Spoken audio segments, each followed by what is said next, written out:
Hey, what's up, everyone? So today we're going to talk about a concept I used to spend a lot of time talking about when I was in my head of marketing role. What I wanted folks to do was align messaging between the ad and then the landing page and then what they read right before converting. And I recently bumped into a podcast from Alex Hormozy in a show that he runs called The Game. He talked about a term called congruence. And here's how he described congruence. I'm using his words now, I'm quoting. One of the easiest uplifts that we can create is following the click journey, which is following the path from prospect to customer. And as crazy as this sounds, you probably haven't done yours in 6 months or more. And the crazy thing is that you've changed like 3 or 4 things in that process during that time period, but you haven't looked at how different it is for the prospect. And although you may have improved some things, you're still leaving money on the table. The big word for this is congruence. You can always increase how much money you make by making everything from the beginning to end congruent. One of the issues with business is that you have handoffs between departments, handoffs between employees, handoffs between platforms and technology. And so there's many transition points for a prospect to become a customer. So let's make this more concrete for you all. I have an example here from Wells Fargo and Discover. Both are ads that they ran on NerdWallet. If you want the visuals, you should go to the article. I'll link to it in the show notes. Let's study Wells Fargo and what they did. So they had their Wells Fargo Active Cash card listed on NerdWallet's page. And the page was described as best cashback cards of December 2024. And there were 3 main columns here comparing different cards. There was an annual fee, intro offer, and rewards rate in that order. And for this product, it was a 0 annual fee, $200 intro offer, 2% cash back. Those are the key selling points, and there's a big green button on the right of that. That takes you to the landing page. So when you go to the landing page, you'll see the $200 cash rewards bonus, and then you'll see it's contextualized that you have to spend $500 for the first 3 months to get it. And then the 2% cash rewards is mentioned, and then the 0% annual fee. All right. If you're paying attention, you'll notice the sequencing of these things is a little different. And there's some bolding and there's some underlining. The look and feel is different. But there is a good deal of congruence here because those 3 key selling points were consistent. They were at the top of the page. I could see them pretty easily. But if I think about what could have made this better, I would have put the benefits in the same order that NerdWallet had them. So the annual fee, $0, intro bonus, $200, and the rewards rate, 2%. I would put them in the same exact order so the customer is locked in and is 100% sure that the thing they saw on NerdWallet is the thing they're about to get.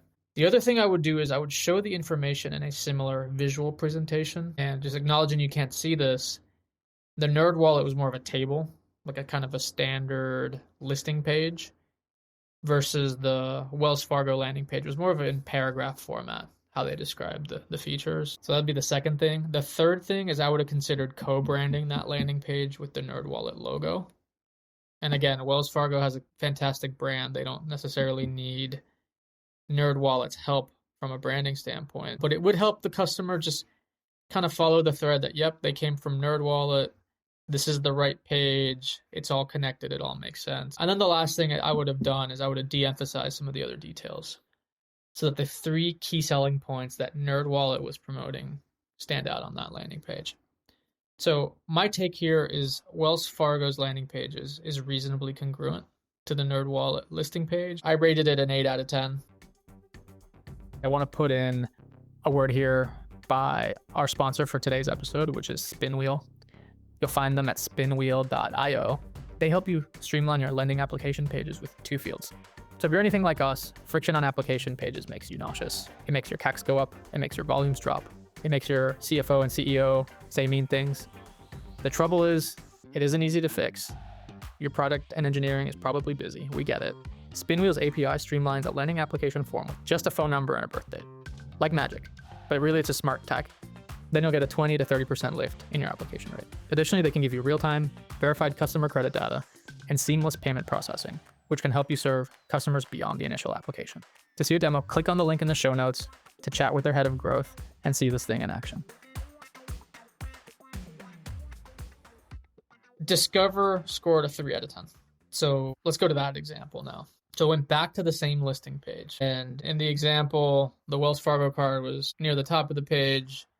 the Discover page in this example is near the bottom of the page. It's fifth in the listing. And let's look at it now. It's a $0 annual fee. The intro offer, they don't have a number. Instead, they say it's a cashback match. And then there's a little bit of information. If you click in, it'll tell you more what that means. And then there's a 1 to 5% cashback rewards rate. That's all pretty clear on the NerdWallet page. All right, so it's when I click out from NerdWallet that the problems start here for Discover. So I'm reading what I see here. It says Discover It cashback credit card. It's easy to apply, big bold letters. That's kind of what jumps out. There's a big orange button that says apply now. And then all the other stuff is kind of small. Like I don't really see the three things that were being promoted to me on NerdWallet. And then at the bottom of the page, I do see no annual fee and kind of a blue link, but it's a little off of where my eyes wanted to go. So I didn't necessarily see any of the three things. If I looked hard enough, I did see the no annual fee. But then if I scroll down further on the page, that's where it becomes more clear. So now I see 5% cash back. And then there's a paragraph underneath that says, yeah, sometimes you get 5%, sometimes you get 1%. Depends on the category and the quarterly promotions, etc. And then in the middle, it says unlimited cashback match. And here they do a nice job explaining what that is. It's a get an unlimited dollar for dollar match of all the cashback you earn in the first year. Automatically, and there's no limit. Okay, cool. Good feature. And then there's a note on redemptions. $1 cashback, $1 to redeem, etc. But those three things that NerdWallet was promoting weren't tied together. They weren't above the fold for sure. I had to scroll down to see them. So let's now compare how everything was communicated. I want to get a little bit anal here. So NerdWallet described the annual fee as $0. So like a dollar sign with a zero, the number. And then Discover described it as no annual fee. The intro bonus, NerdWallet said cashback match. Discover described it as unlimited cashback match. So just that extra word made it a little bit different. And then the rewards rate, NerdWallet said 1 to 5%, right? Whereas on Discover's landing page, it was a 5% headline. And then there was a paragraph explaining what gets 1%, what gets 5%. The other thing I'll note, and the Wells Fargo example noted that too, is that the selling points were sequenced differently on NerdWallet than Discover. If I was Discover, I would have sequenced them the same. Annual fee bonus and then the rewards rate. Instead, Discover chose to do annual fee, rewards rate, and then the bonus. So this has a congruent score of 3 out of 10, in my opinion. That's because the landing page, A, put the 3 selling points below the fold, B, described the selling points differently, different verbiage, and C, changed the order. Simply getting all the information above the fold, for me, would have made this a 6 out of 10. So before we move on, this is not intended to imply one or the other organizations is any better than the other. This is a random example, but it does illustrate, like, look, things can get lost in the fold. A marketing organization has a lot of different funnels to manage, and getting this anal about congruence isn't something that is always prioritized. More congruence, higher conversion. I think that's the bottom line. So when your pitch is consistent across the steps of the funnel, customers continue. When it's not, customers get confused and they leave. So I don't think this is rocket science. In a lending business I worked on, we were showing dynamic APRs on one of our partners' websites, meaning different users were seeing different rates. Sometimes when the customers got to the lender's landing page, those APRs mapped exactly, and sometimes they didn't. Think of this as 2 categories: perfect match, not perfect match. When the APRs matched exactly, there was about a 20% lift on conversion rates. So guess what? We got pretty obsessive about making sure the APRs matched across all segments, channels, product types. Was it conceptually hard work? Of course not. But in practice, doing this well took months of effort, coordination across various internal teams. Every marketing channel, whether it be affiliate, direct mail, search, doesn't matter. The higher your conversion, the more accounts you're going to book, and then the lower your potential CAC. And this congruence thing, it's not rocket science. It's pretty easy. But again, here we're seeing Fortune 500, terrific card brand that missed the mark for whatever reason in this small example that I found. So how do you improve your congruence? So let's recap here. So first step would be to identify your key selling points. So what must the customer know to transact? 2, reinforce the key selling points using the same words and numbers and visual display if possible across the funnel. 3, keep all the key selling points above the fold. so they don't get buried when people bounce from one page to another. Optimize for both desktop and mobile. I think that's fairly self-evident. Recognize that your landing pages are going to vary across channels and distribution partners.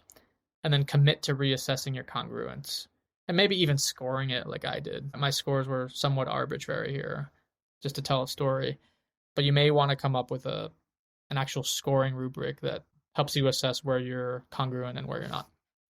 So this isn't some sexy, shiny object stuff that your CEO or your board members are going to get excited about, but there could be low-hanging fruit that could get 10 or 20% off your CACs and increase your acquisition volumes by roughly the same. That wraps today's show. I look forward to seeing you again here soon.